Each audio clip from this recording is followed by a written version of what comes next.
उसका खालिस्तान का। मैं जरूर सिख पंथ से हूँ, पर खालिस्तान का कभी नहीं बनने देंगे, ना बनेगा ना बनने देंगे। हमारी छाती के ऊपर बनेगा जब बनेगा। हम आज जो उसने कॉल दी थी आतंकवादी पन्नू ने, जहाँ उसके जो साथियों ने वो अम्बाला में डीसी में झंडा लगाए गए, हम झंडा नहीं लगने देंगे उसका खालिस्तान का। मैं जरूर सिख पंथ से हूँ, पर खालिस्तान का कभी नहीं बनने देंगे, ना बनेगा ना बनने देंगे। हमारी छाती के ऊपर बनेगा जब बनेगा।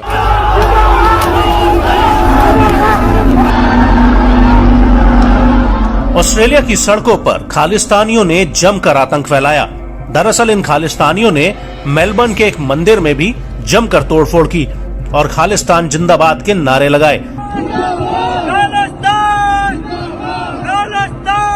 बताया जा रहा है कि खालिस्तानियों की भीड़ ने वहां तिरंगा लेकर जा रहे भारतीयों के ऊपर भी लाठी डंडों से हमला किया और लोग। अब वास्तव में ये वीडियो ऑस्ट्रेलिया की है, जहां पर कुछ हिंदू लोग अपने देश का झंडा लेकर रोड पर जा रहे थे और कुछ सेलिब्रेशन कर रहे थे। तभी कुछ खालिस्तानी सदस्यों ने उन पर हमला कर दिया और ये हमला कितनी बुरी तरीके से किया है आप इस वीडियो में देख सकते हो।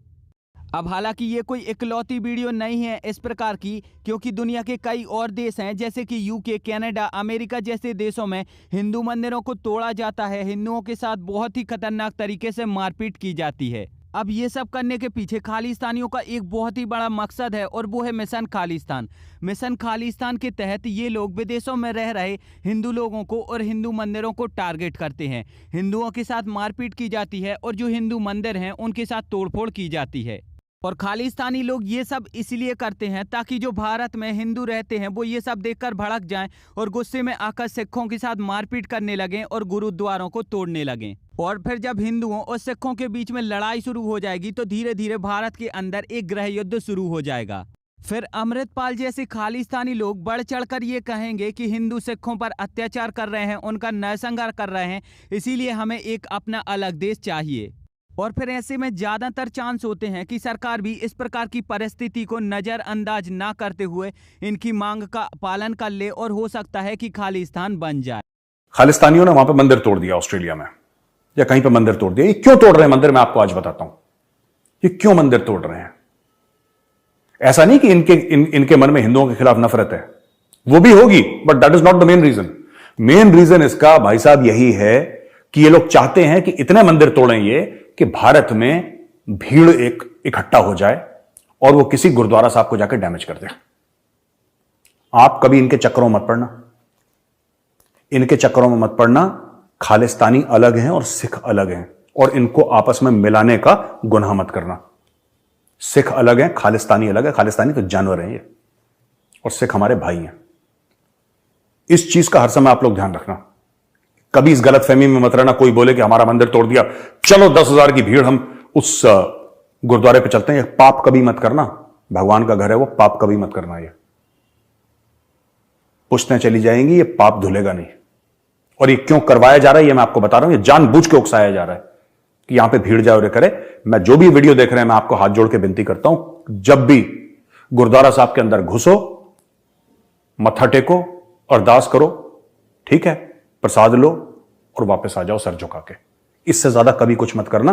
खालिस्तानी चाहते हैं ये इनका गेम प्लान है। आई नो, मैं किसी दिन आपको पूरा डिटेल बताऊंगा कि मुझे कैसे पता, क्या पता, किसने बताया। I will tell you, today is not the right time, पर मैं आपको बता रहा हूं दिस इज द गेम कि आपको भड़का के कुछ। लेकिन खालिस्तानियों का यह मकसद कभी भी पूरा नहीं होगा, क्योंकि हिंदू कभी भी सिखों पर और गुरुद्वारों पर हमला नहीं करेंगे। हिंदू और सिख दो सगे भाइयों जैसे हैं। अब दूसरी तरफ अमृतपाल जैसे जो खालिस्तानी लोग होते हैं, वास्तव में वो किसी धर्म से वास्ता नहीं रखते, वो किसी भी धर्म का पालन नहीं करते। हिंदुओं के साथ मारपीट करके और हिंदू मंदिरों को तोड़कर उन्होंने ये बता दिया कि हिंदू धर्म के प्रति उनके मन में 1% भी इज्जत नहीं है। वहीं दूसरी तरफ जब ये लोग अपने स्वार्थ के लिए भगवान श्री गुरु ग्रंथ साहब को अजनाला पुलिस स्टेशन ले गए तो उन्होंने ये बता दिया कि उनके मन में सिख धर्म के लिए भी कोई इज्जत नहीं है, क्योंकि अमृतपाल जैसे इंसानों के हिसाब से हमारे भगवान श्री गुरु ग्रंथ साहिब इनके लिए सिर्फ एक वस्तु हैं जिसे अमृतपाल जैसे इंसान अपने स्वार्थ के लिए कभी भी कहीं भी ले जा सकते हैं। कल को अगर इनको किसी अपवित्र स्थान पर गुरु ग्रंथ साहिब की जरूरत होती है तो ये शायद वहां भी ले जाने से नहीं हिचकेंगे। अब अगर हम इस चीज को बहुत ही ध्यान से देखें तो गुरु ग्रंथ साहिब को पुलिस स्टेशन ले जाने के पीछे भी अमृतपाल जैसे लोगों के दो बड़े मकसद थे और अमृतपाल जैसे इंसान ये जानते थे कि इनमें से कोई ना कोई हमारा एक मकसद तो जरूर पूरा होगा। इनका पहला मकसद ये था कि अगर पुलिस इनको रोकने की कोशिश करती तो ये लोग गुरु ग्रंथ साहिब का अपमान बताकर सिखों को भड़का देते, और दूसरा मकसद ये था कि अगर पुलिस इनको नहीं रोकती तो गुरु ग्रंथ साहिब की आड़ में हम जो काम करने जा रहे हैं वो हमारा काम हो जाएगा और हम अपने साथी को बचाकर वापस ले आएंगे। और वास्तव में यही हुआ। अमृतपाल ने अपने साथी को जेल से बाहर निकलवा लिया। तो गुरु ग्रंथ साहब का ऑर्डर आसरा लेके तो आगे आए थे। अब ये हम लाठीचार्ज करते फिर गुरु ग्रंथ साहब की बेइज्जती होती।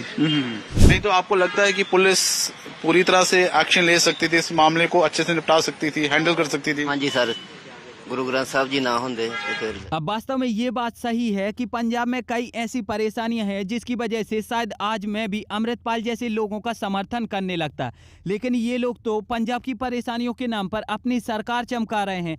कल अगर भगवान ना करें खालिस्तान बन जाता है तो अमृतपाल जैसे लोग वहां के राजा होंगे और हमारे जो सिख भाई हैं वो उनकी प्रजा होंगे। अमृतपाल जो आज मर्सिडीज से घूमता है कल वो रोल्स रॉयस से घूमेगा। हिंदू राष्ट्र के नाम पर ये लोग खालिस्तान की मांग कर रहे हैं, तो क्या वास्तव में अभी तक भारत हिंदू राष्ट्र बना है?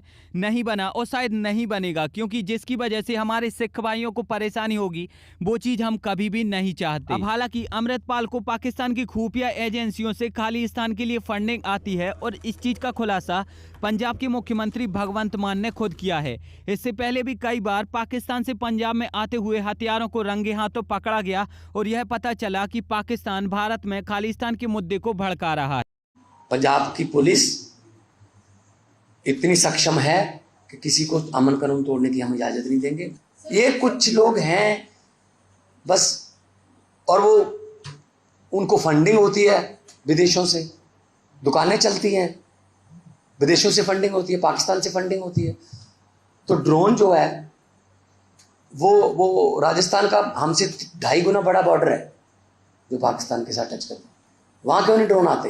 पंजाब में क्यों आते? क्योंकि उनके आका बैठे हैं कि पंजाब को डिस्टर्ब किया जाए। पंजाब में वीडियो में आगे बढ़ने से पहले मैं आपको एक जबरदस्त एप्लीकेशन के बारे में बताने वाला हूं जिसमें कि आप लूडो खेलकर ही दिन का 500 से 1000 रुपए तक कमा पाओगे। इस एप्लीकेशन की लिंक मैंने आपको डिस्क्रिप्शन में दी है। तो जब आप इस एप्लीकेशन को डाउनलोड करके उस पर अपना अकाउंट बना लेते हो और अगर आप इसमें मेरा रेफर कोड उपयोग करते हो तो यहाँ पर आपको एप्लीकेशन की तरफ से बोनस अमाउंट भी दिया जाएगा और इस बोनस अमाउंट का उपयोग करके आप यहाँ पर लूडो खेल सकते हो और यहाँ पर लूडो खेलकर आप जो भी पैसा कमाओगे उसे आप इजीली अपने बैंक में विड्रॉ कर सकते हो। हालांकि इस प्रकार की जो एप्लीकेशन होती हैं उनमें रिस्क भी होता है, इसीलिए अगर आप यहां पर कोई भी पैसा डिपॉजिट कर रहे हैं तो वो पैसा आप खुद के नॉलेज और खुद के रिस्क के आधार पर ही करें।